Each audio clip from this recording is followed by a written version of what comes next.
ಒಬ್ಬ ಹುಡುಗ ಒಂದು ಇಂಟರ್ವ್ಯೂಗೆ ಹೋಗ್ತಿದ್ದ. ಇಂಟರ್ವ್ಯೂ ಹೋಗೋ ಮುಂಚೆ ಅವ್ನು ಅನ್ಕೊಂತಾನೆ ಇವತ್ತು ಇಂಟರ್ವ್ಯೂನಲ್ಲಿ ಸೆಲೆಕ್ಟ್ ಆಗ್ಬಿಟ್ರೆ ಬೆಂಗಳೂರಿಗೆ ಹೋಗಿ ಸೆಟ್ಲ್ ಆಗ್ಬಿಡ್ಬೋದು, ಈ ಅಪ್ಪ ಅಮ್ಮನ ಕಾಟನೇ ಇರಲ್ಲ, ಎಲ್ಲದಕ್ಕೂ ಪ್ರಶ್ನೆ ಮಾಡ್ತಾರೆ ಅಂತ ಇಂಟರ್ವ್ಯೂಗೆ ಹೋಗ್ತಾನೆ. ಸೊ ಅವ್ನು ಇಂಟರ್ವ್ಯೂನ ಆಫೀಸಿಗೆ ಎಂಟರ್ ಆಗ್ತಿದ್ದ ಹಾಗೆ ಆ ಆಫೀಸ್ ನ ಎಂಟ್ರೆನ್ಸ್ ಅಲ್ಲಿ ಒಂದು ಲೈಟ್ ಉರಿತಿರುತ್ತೆ. ಸೊ ಅವನಿಗೆ ಅವ್ರ ತಾಯಿ ಹೇಳಿದ್ ನೆನಪಾಗುತ್ತೆ, ಎಲ್ಲಾರು ಬೆಳಗಿನ ಜಾವ ಲೈಟ್ ಉರಿತಿದ್ರೆ ಸ್ವಿಚ್ ಆಫ್ ಮಾಡೋದ್ ಕಲಿ ಅಂದ್ರೆ ಸಣ್ಣ ವಯಸ್ಸಿಂದ ಅವ್ರ ತಾಯಿ ಹೇಳ್ಕೊಟ್ಟಿರ್ತಾರೆ. ಸೊ ಅದು ನೆನಪಾಗುತ್ತೆ, ಹೋಗಿ ಆ ಸ್ವಿಚ್ ಆಫ್ ಮಾಡ್ತಾನೆ. ಸೊ ನಡ್ಕೊಂಡು ಹೋಗ್ತಾರೆ ಕಾರಿಡಾರ್ ಅಲ್ಲಿ ಒಂದು ಡಸ್ಟ್ಬಿನ್ ಬಿದ್ದಿರುತ್ತೆ, ಅದರಿಂದ ಒಂದಷ್ಟು ಕಸ ಕೆಳಗೆ ಬಿದ್ದಿರುತ್ತೆ. ಸೊ ಅವ್ನಿಗೆ ಅವ್ರ ಅಪ್ಪ ಹೇಳಿದ್ ನೆನಪಾಗುತ್ತೆ, ಕಸ ನೀನ್ ಗುಡ್ಸಲ್ಲ ಮನೆಯಲ್ಲಿ, ನಿಮ್ಮ ಅಮ್ಮ ಗುಡ್ಸೋದು, ನೀಟಾಗಿ ಇಟ್ಕೊ ಮನೇನ ಅಂತ. ಅವ್ನ ತಕ್ಷಣ ಅದ್ರಲ್ಲಿ ಇದ್ದ ಕಸನೆಲ್ಲ ಎತ್ತಿ ಡಸ್ಟ್ಬಿನ್ ಅಲ್ಲಿ ಹಾಕಿ ಮುಂದೆ ಹೋಗ್ತಾನೆ.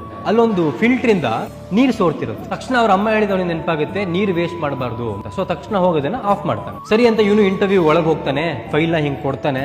ಅವರು ಫೈಲ್ ನ ಇಸ್ಕೊಂಡು ಹಿಂಗ್ ಸೈಡಿಗೆ ಇಟ್ಟು ಯು ಆರ್ ಸೆಲೆಕ್ಟೆಡ್, ಯಾವಾಗಿಂದ ಕೆಲ್ಸಕ್ಕೆ ಬರ್ತೀಯಾ ಅಂತ ಕೇಳ್ತಾರೆ. ಇವನಿಗೆ ಗಾಬರಿ ಆಗ್ಬಿಡುತ್ತೆ, ಒಂದ್ ಪ್ರಶ್ನೆನೂ ಕೇಳಲಿಲ್ಲ. ಯಾಕೆ ಸರ್ ಅಂತ ಕೇಳಿದಾಗ ಅವ್ರು ಹೇಳ್ತಾರಂತೆ, ಇವತ್ತಿಲ್ಲಿ ಯಾವುದೇ ಇಂಟರ್ವ್ಯೂ ಇರ್ಲಿಲ್ಲ, ನಾವು ಬರೀ CC ಕ್ಯಾಮ್ರಾ ನೋಡ್ತಾ ಕೂತಿದ್ವಿ, ಅಲ್ಲಿ ಹೊರಗಡೆ